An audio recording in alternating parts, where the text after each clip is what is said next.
Hi, my name is Cheryl Walsh. I am an underwater fine art portrait photographer. All of the work I do is taken underwater in my swimming pool in my backyard. And the reason that I do it is I want to create work that allows people a few minutes of relaxation, just a few minutes of at the end of the day, every day. I think we all deserve a little bit of that, and that's the kind of work that I do. For how long have you been working on this project? I've been doing underwater photography for over 10 years now. It's taken me a while to get down the science of it, but I finally have it all dialed in. This is my business. I do a certain number of private commissions every year,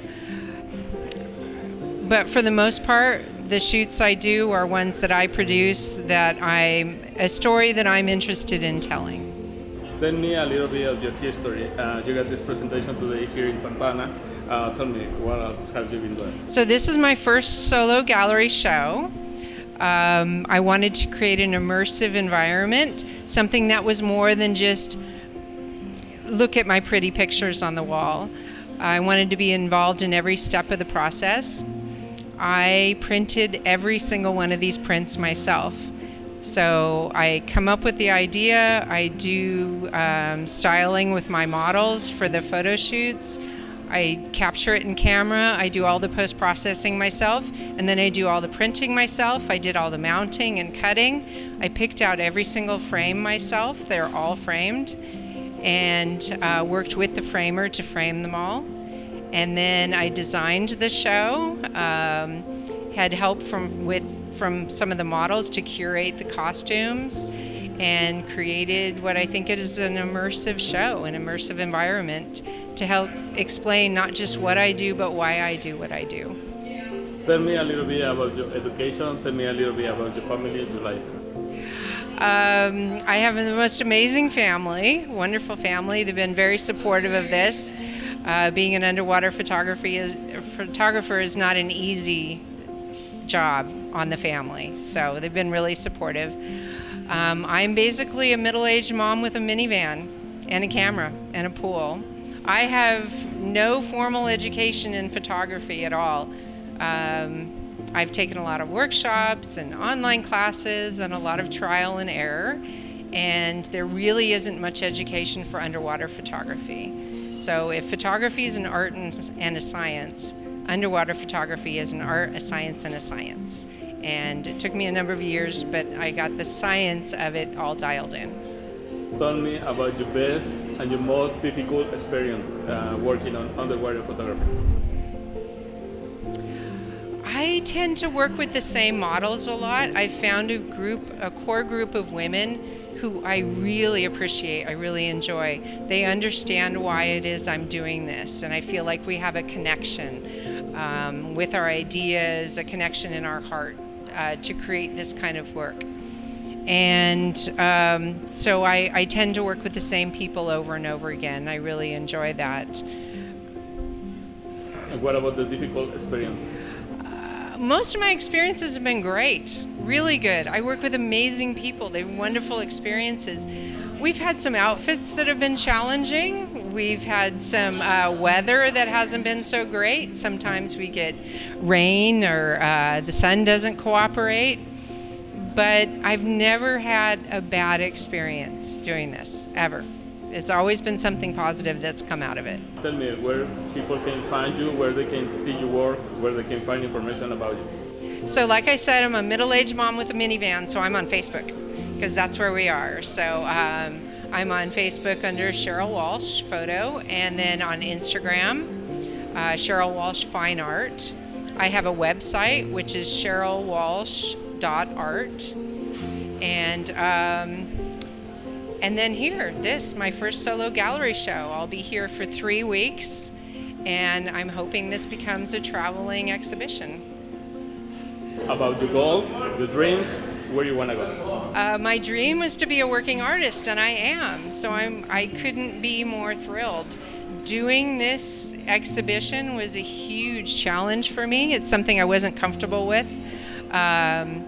And I challenged myself and set goals and worked really hard and made it. But the biggest thing for me was printing every single one of these images. I have 93 images in this show, and I printed every single one of them myself. And I think that's important for photographers to do. It is important, and this is difficult to find a place where you can print on this art the way you want it. On my printer. I did it myself in my house with my printer. This printer, I printed this myself at home on my printer.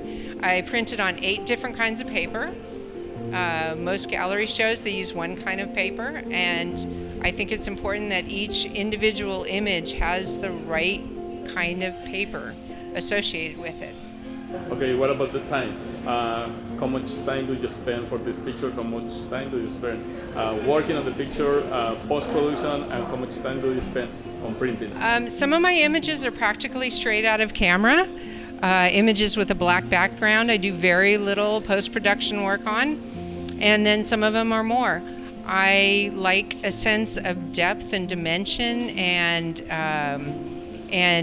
environment that isn't available in the water. So afterwards I add clouds, textures, and colors to the images to give that sense of depth and dimension. But I can work on an image anywhere from 15 minutes to 15 days.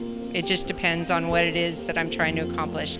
I have some work that's composite work, putting different people from different photo shoots into the same image, and that can take some time. But it took me a week solid to print all 93 pictures because most of them are quite large. So what is the best advice for the student, for the new artist, for the job? 3 years ago, I went to portfolio review. So I took my work to 7 different experts in the field, to 7 different gallery owners or people who really understood the business of fine art photography. And every single one of them said the same thing: your work doesn't belong here.